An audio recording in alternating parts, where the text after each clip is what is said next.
Good morning.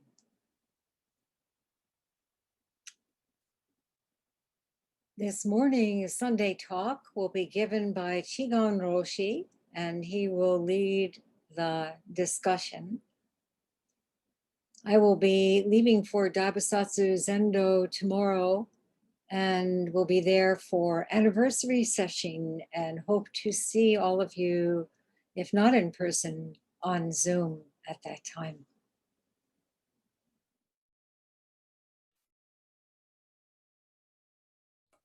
Good morning. Welcome.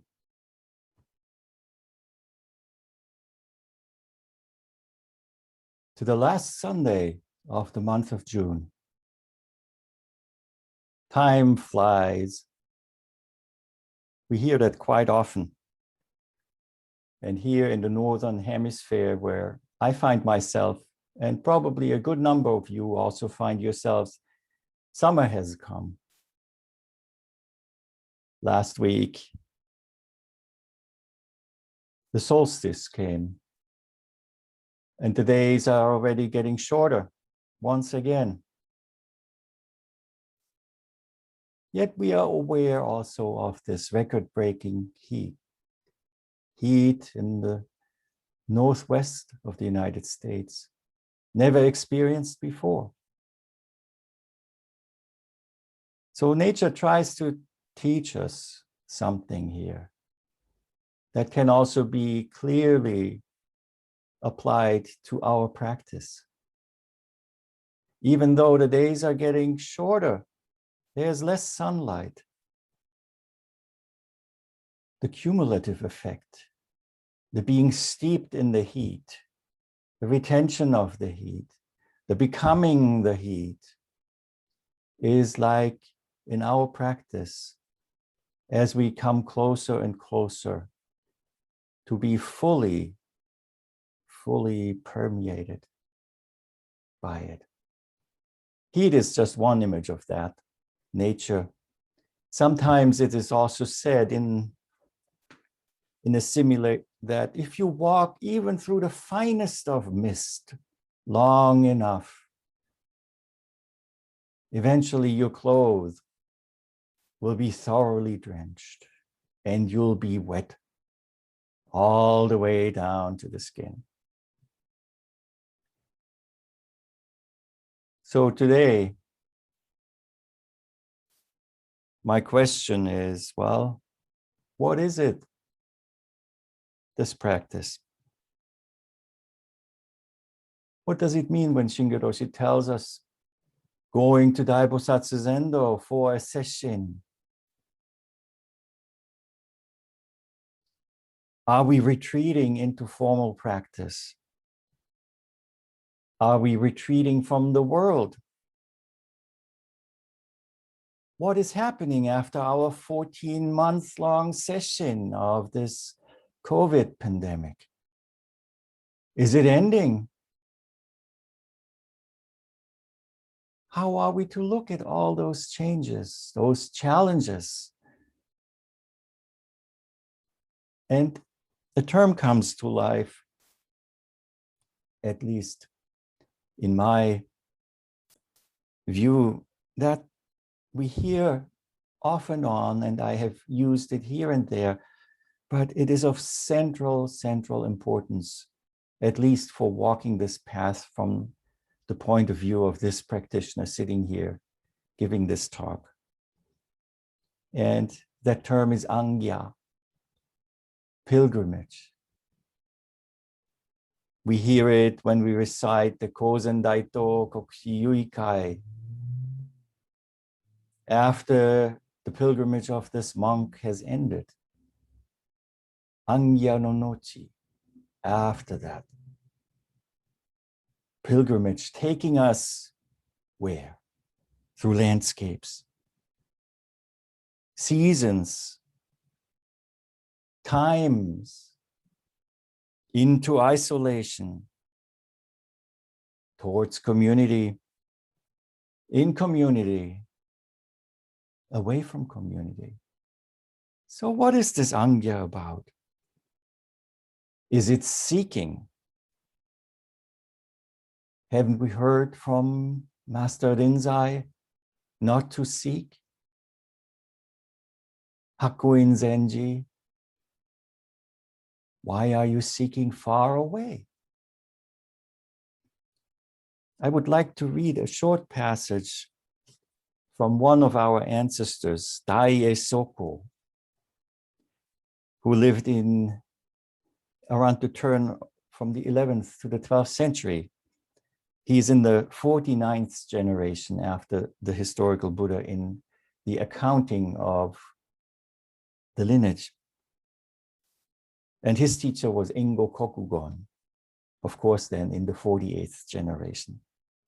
So in his letters, which you can find translated into English in a book that's called Swampland Flowers by Christopher Cleary, there's this passage that I would like to share with you today. This is from a letter to a practitioner, to a seeker, to a student, and it is entitled in this translation, "Don't consciously await awakening." So here is what Daiye Soko had to say.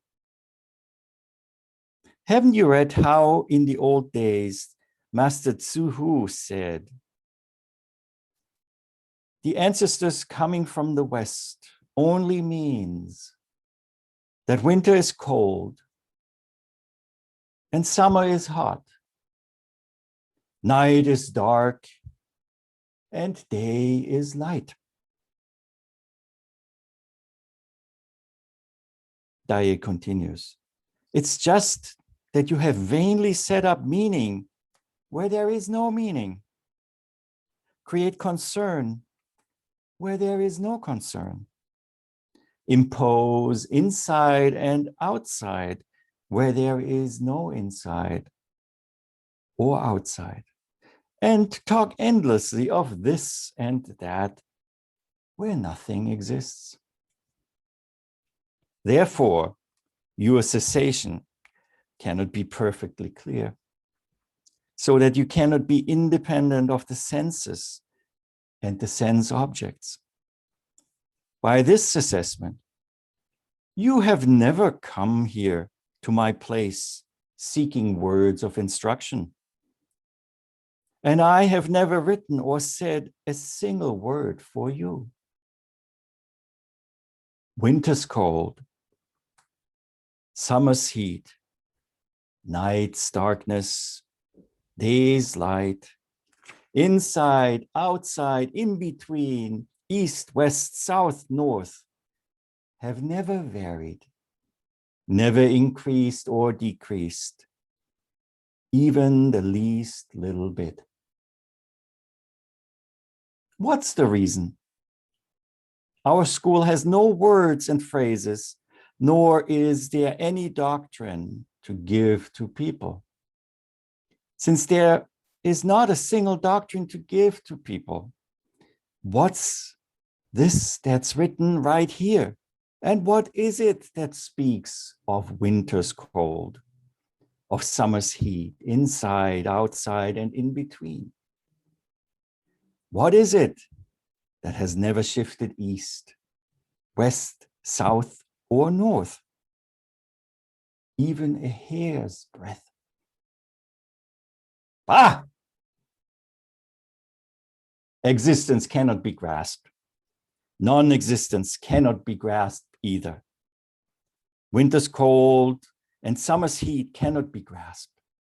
Inside, outside, and in between cannot be grasped. The one who speaks like this cannot be grasped.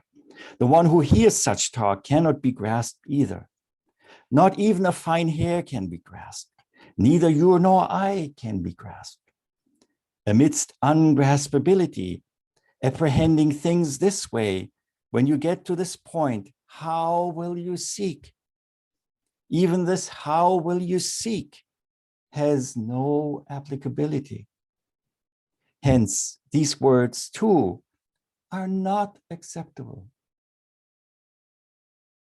Since these words are not accepted, I certainly have nothing to say, and you certainly have nothing to hear. No speech is true speech, and no hearing is true hearing. Thus, I am you, and you are me. We are not two, you and I, because there is no duality, no distinction, and no separation.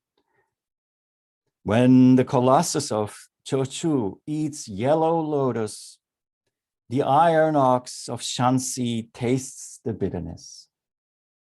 Bitter, not bitter. Clearly behold what cannot be seen. Ah!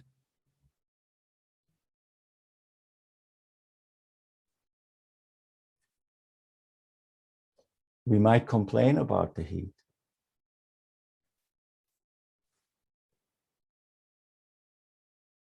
We might endure the heat. We might see the heat as it is now, as an expression of our human abuse of the environment, of Mother Earth.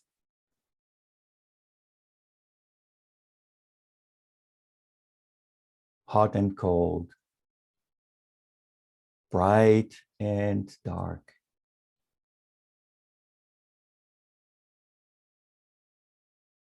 Not just Daiei Soko speaks about it. Many of us will have encountered case 43 of the Blue Cliff record. A monk said to Tozan Ryokai, cold and heat descend upon us. How can we avoid them? Tozan replied, why don't you go where there is no cold or heat? The monk said, where is the place where there is no cold or heat? Tozan Ryokai said, when cold, let it be so cold that it kills you.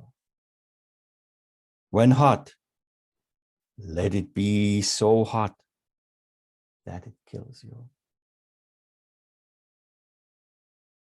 Well, wait a moment. Does that mean we shouldn't do anything? It's a very, very important question to ponder. And here is another saying that we find in the Zen tradition, expressed here in a calligraphy by the abbot of Tenryuji.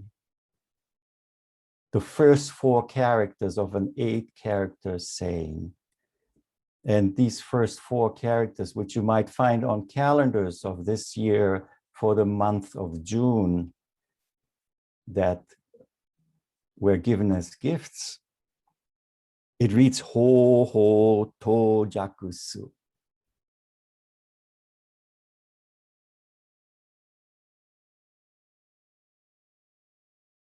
Ho is step, step, firmly step on the ground. A wonderful saying that in its 8 characters continues with 4 more, Ryoku Sui Seizan, which means green waters, blue mountains. And these last 2 characters, which you see here, this one and this one, Tojaku, is a teaching for us Zen practitioners to step firmly on the ground. And to step firmly on the ground, what does it mean? To create connection, to create relationship, to create awareness of course, how we take each of these steps. Why is there an issue of climate change, because we did not walk carefully. We trampled for many years, firmly sitting in our self-centered point of view of how can I indulge myself just a little longer, not feeling the interconnection, the causality of being. We've been trampling around way too long. We hear in this practice about not leaving traces. That's exactly it. But at the same time, tojaku, to be firmly grounded, to have that firm connection with Mother Earth. At times people ask, what is Daishinkan, the great faith, the great trust in the Dharma? What is that? It is the same amount of trust we have in being able to stand firmly on Mother Earth. Her supporting us without discrimination. We are not afraid to be swallowed up, most of the time at least. And this deep, deep trust in the natural activity of the Dharma is what we make connection with. By stepping firmly, by not trampling, by not leaving any traces. This activity of Dharma is always moving. It is its nature to move. Speed, time, space, and the relations thereof are concepts of the human mind. And because of that, they are dimensionally limited. As soon as dimension becomes any different than endless dimension, beginningless dimension, life becomes other than universal life. It becomes a small life, limited to the confines of beliefs, of fears, of the forces of greed, anger, and delusion. Endless dimension, universal life, utterly present. And once we limit that, the trouble starts. As I said, we call it delusion. We can also call it ignorance. Ignorance of what is obviously holding us here, sitting wherever we are sitting, standing wherever we are standing, firmly grounded. As soon as we take our ideas for real, for objects, we leave the relational activity of the Dharma. Let's think of an example. Opposition to what we don't like.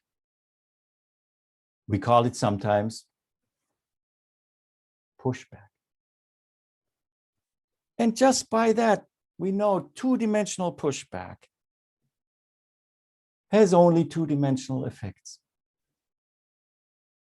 In the same way, just by saying that, we know two-dimensional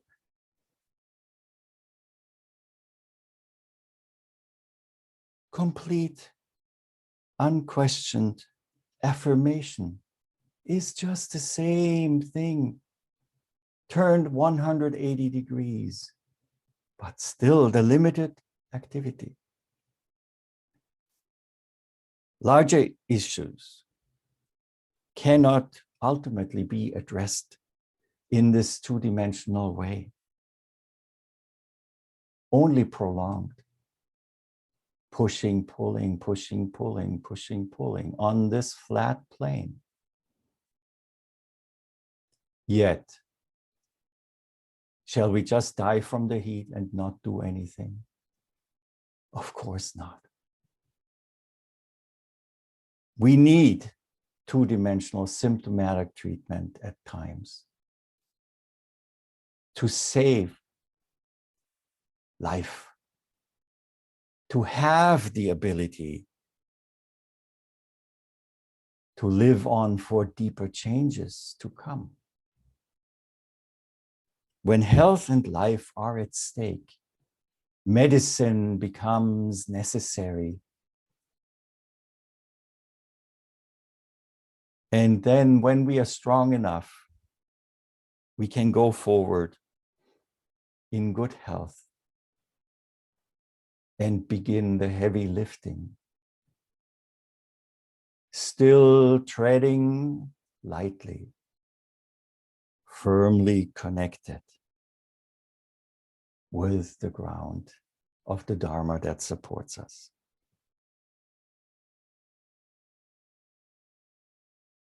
So this calligraphy and these four characters of ho ho to jaku su, as it is read, is only half of the whole saying, and it befits our practice. Not even half needs to be said. And what we discover is that what is not shown, it's not demonstrated, but by no means does it mean it is not there. Ryokusui Seizan, green water, blue mountains. On our pilgrimage, which of course is the expression of the movement of the activity of Dharma. When we go with our feet firmly connected to the ground, mountains disappear. The pilgrim disappears. Like clouds and water, effortless connection and relationship. So we might not always find ourselves next to the green waters that are flowing and refreshing us, or the blue mountains in a majestic setting. But our disappearance as a pilgrim, as an Angya, in this pilgrimage of the practice of the path of the Bodhisattva, we must develop that firm step that allows us to disappear, not only in nature, but society, in the Zendo, anywhere. And what comes with it, again, is what is not shown. We shall return. We shall awaken again to the consciousness and the awareness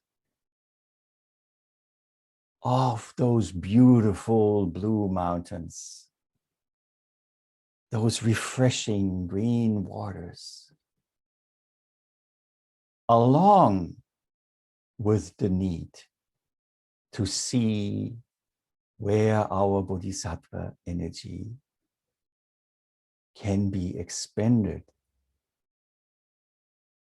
to alleviate suffering, to dispense medicine, to take on pain and burdens, so that overall the activity of Dharma will be what all of our pilgrimage is.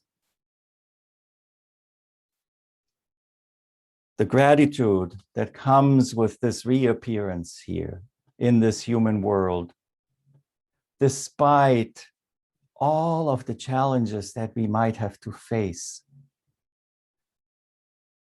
From my point of experience, is as endless as the challenges might be. The appreciation of this wonderful unfolding of human life, of all other life, of every being, stone, trees, dark matter, whatever we might call it, can only be responded to with the action of thank you, giving ourselves fully away to the best of our abilities. So, Zen practice is like those wonderful toys or those wonderful contraptions we have for little children to learn walking so we don't fall over and cry too much or hurt ourselves. But, you know, when I look around, I don't see any of us still within that contraption. And even once we free ourselves from the crutches, from those little flotation devices that keep us up while we start learning how to swim. Swim. Let's swim together. Let's see together what we can do for each other.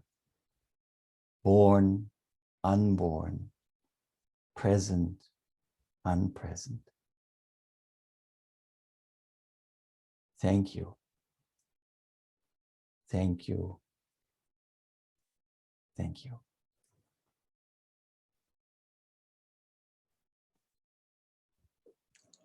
Thank you so much, Chigan Roshi, for guiding us on our pilgrimage today with such tenderness and strength of purpose. Thank you. And thank you to everyone who spoke with wonderful examples. And now let us go to reciting the great vows for all.